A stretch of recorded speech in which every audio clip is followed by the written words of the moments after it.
Interesuje się ciężką muzyką i chciałeś posłuchać sobie jakiejś płyty, ale jest mnóstwo zespołów, gatunków oraz płyt. Tego wszystkiego jest aż tyle, że ciężko się w tym wszystkim połapać, dlatego trzeba robić o tym filmy i ja to robię. Jestem Todd Stoczek i zapraszam Was na kolejny film z serii o albumach, gdzie omawiam płyty różnych heavy metalowych zespołów.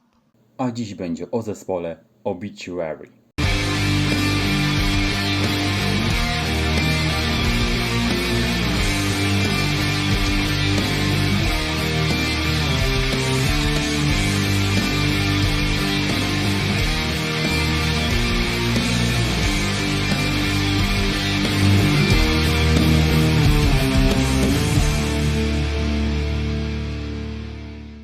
Obituary to amerykański zespół death metalowy założony w 1984 roku w miejscowości Tampa na Florydzie. Założycielami i jedynymi stałymi członkami grupy są bracia Tardy, John i Donald, i gitarzysta rytmiczny Trevor Perez. Grupa z początku nazywała się Executioner, potem jednak zmieniła nazwę na Executioner, a ostatecznie w 1988 nazwa została zmieniona na Obituary. Obituary jest uważany za jeden z ważniejszych zespołów dla rozwoju death metalu i jest również jednym z najbardziej utytułowanych zespołów death metalowych na świecie. Do tej pory grupa wydała 10 albumów studyjnych, tak więc lecimy z tematem bez zbędnego przedłużania. Pierwszy album Obituary ukazał się w 1989 roku nakładem wytwórni Roadrunner Records, a jest nim płyta Slowly We Rot. Album ten jest uważany za jedną z wcześniejszych płyt w gatunku death metal obok wczesnych dokonań Death, Possessed czy Morbid Angel. Muzycznie ten album prezentuje trochę inny styl niż ten, który Obituary grało na późniejszych dokonaniach. Muzyka na tym albumie jest szybka, agresywna i brutalna. Nie mówię, że późniejsze dokonania Obituary będą słabe, ale jednak ciut inne niż Slowly We Rot, ponieważ ten album jest zauważalnie szybszy niż ich późniejsze dokonania, chociaż tu są też wolne momenty. W niektórych utworach jest tak, że część utworu jest szybka, a część wolna, bądź też na odwrót, jak na przykład na tytułowym utworze będącym moim ulubionym kawałkiem z tej płyty, a zarazem moim ulubionym kawałkiem Obituary, który z tego co wiem jest dość często grany na koncertach. Dodatkowo można wspomnieć o tym, że na tej płycie nie było tekstów do utworów. Po prostu John Tardy, wokalista Obituary, growlował tak, by pasowało to do utworów, a teksty utworów z tej płyty, wedle tego co wiem, są robione ze słuchu i większość z nich jest po prostu bezsensowna. Ale muzycznie, moim zdaniem ten album wypada naprawdę dobrze. Mamy tu garść świetnych kompozycji, naprawdę dobrych riffów gitarowych, więc jak najbardziej na tej płycie jest moc. Także ogólnie mówiąc uważam, że Slowly We Rot to świetna płyta i najlepszy album Obituary. Skład grupy opuścili gitarzysta Alan West i basista Daniel Tucker. Zastąpili ich James Murphy i Frank Watkins, z którymi to zespół nagrał swój drugi album studyjny Cause of Death. Album ten jest powszechnie uważany za klasyk w historii death metalu i dzięki niemu Obituary zyskało niemałą popularność. I to też ciekawostka. Pierwotnie okładka tej płyty miała być okładką albumu Beneath the Remains brazylijskiego zespołu Sepultura. Jednak wytwórnia Roadrunner Records, do której należały wówczas obie kapele, zdecydowała się przekazać tą okładkę Obituary, a dla Sepultury powstała nowa. Muzycznie ten album jest zauważalnie wolniejszy niż poprzedni i dominują tu głównie wolne kompozycje. Nie oznacza to, że tracą moc, bo wręcz przeciwnie, utwory na tej płycie są jak najbardziej mocne i ciężkie. Na tym albumie miały się znaleźć partie na gitarze ułożone przez Jamesa Murphy'ego, jednak nie zostały one wykorzystane na tym albumie, ale Murphy wykorzystał je na albumie Disincarnate Dreams of the Carrion Kind. Znalazł się tu także cover utworu Circle of the Tyrants grupy Celtic Frost, który zaaprobował frontman grupy Thomas Gabriel Fischer. Ogólnie mówiąc uważam, że Cause of Death to kolejny świetny album i jedna z moich ulubionych płyt Obituary. Przed nagraniem kolejnego albumu do grupy wrócił gitarzysta Alan West. I tak oto w 1992 roku grupa wydała swój trzeci album studyjny The End Complete. Na tym albumie mamy brzmienie charakterystyczne dla Obituary, które możemy usłyszeć na co niektórych późniejszych wydawnictwach. Muzycznie, podobnie jak na poprzednim albumie, brzmienie jest dość powolne, lecz są także szybsze momenty. Mówi się nawet, że Obituary na tle innych death metalowych zespołów wyróżnia się tym, że ich muzyka jest dość powolna, dzięki czemu mogą grać ciężkie riffy, nie skupiając się na prędkości, a na riffach. I riffy gitarowe na tym albumie są naprawdę ciężkie i mocne. Dodatkowo muzyka tego zespołu nie zawiera tak zwanych blastów perkusyjnych, które można było usłyszeć m.in. w utworach Morbid Angel. Taka jest właśnie muzyka na The End Complete. Jest to powolny, ale za to ciężki i mocny album. I moim zdaniem to jest po prostu znakomity krążek i jedna z najlepszych płyt Obituary. Sam posiadam ten album na CD i szczerze go polecam. Warto też wspomnieć, że jest to także jeden z najbardziej sukcesywnych albumów grupy, który sprzedał się w nakładzie około 250 000 egzemplarzy na całym świecie, w tym około 100 000 w USA. Dodatkowo na tym albumie widnieje też nowe logo zespołu, które stało się najlepiej sprzedającym się nadrukiem na koszulkach Roadrunner Records.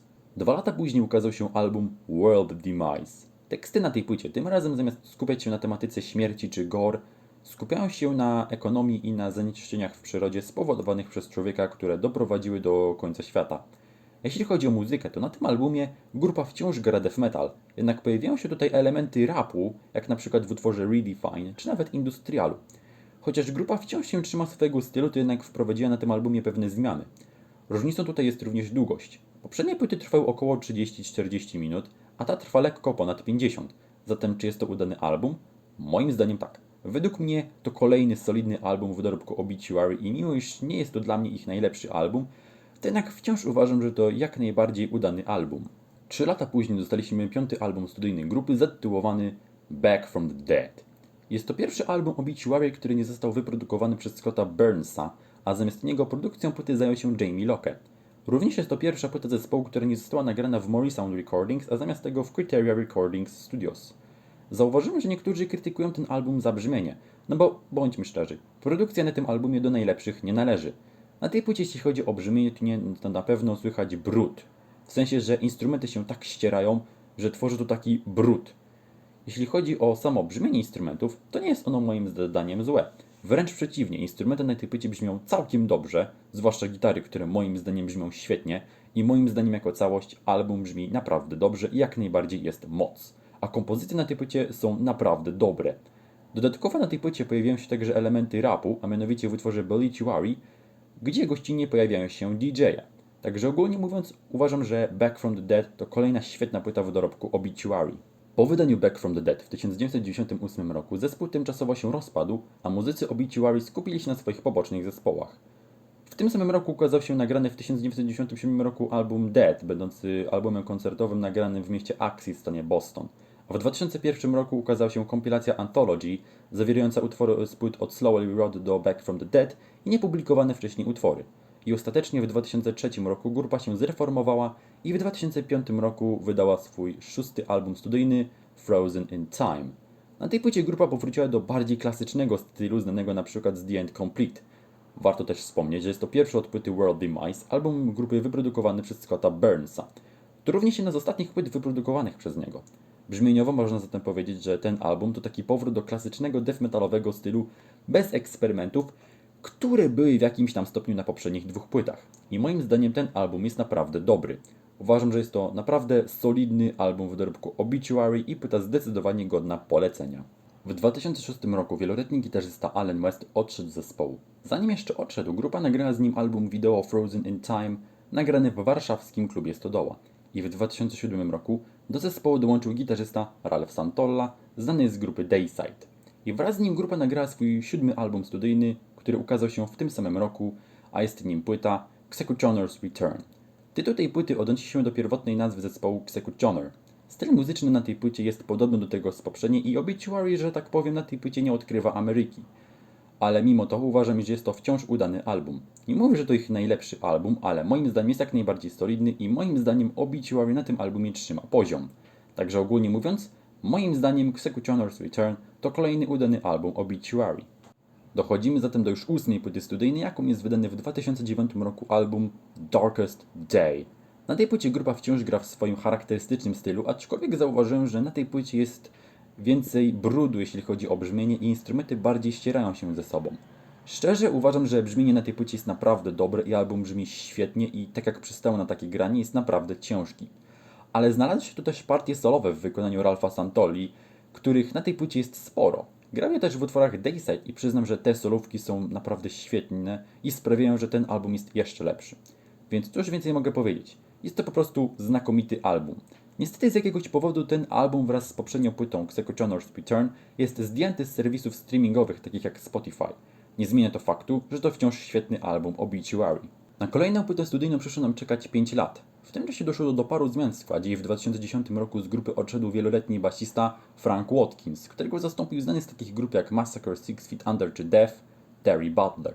Następnie w 2011 roku zespół opuścił gitarzysta Ralph Santolla, który został zastąpiony przez Kenny'ego Andrewsa. I w 2014 roku ukazał się 9. album studyjny grupy zatytułowany Inked in Blood. Grupa wciąż się trzyma swojego stylu muzycznego, aczkolwiek ten prezentowany na Inked in Blood trochę bardziej mi się kojarzy z płytą World Demise. Brzmienie na tej płycie moim zdaniem jest jak najbardziej dobre i płyta jest jak najbardziej mocna i porządna. Czy jest to najlepszy album Obituary jaki powstał? Nie. Ale mimo to wciąż uważam, że jest to na tyle dobry album, że warto go posłuchać, bo to udany, solidny death metalowy krążek. W 2017 roku dostaliśmy 10. album studyjny grupy zatytułowany Obituary.